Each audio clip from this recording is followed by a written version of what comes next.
Game 7溜馬嘅哈利伯頓一開波就着晒火，連入3球3分，逼到 OKC 要即刻嗌暫停。但係之後佢一次冇碰撞倒地，整傷咗阿基里斯腱，只係出場7分鐘就被逼退下火線。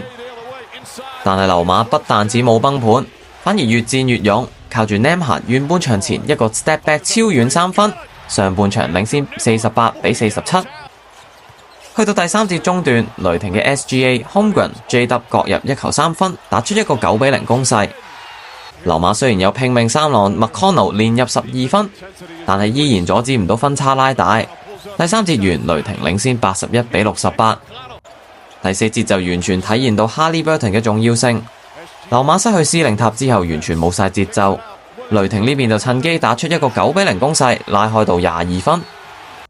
最擅長打逆境波嘅溜馬，雖然靠住 Mathurin 搏命鏟籃，但係最近都只可以追到10分。最後雷霆以103-91擊敗溜馬，喺主場捧起奧克拉荷馬城嘅第一座 NBA 總冠軍獎杯。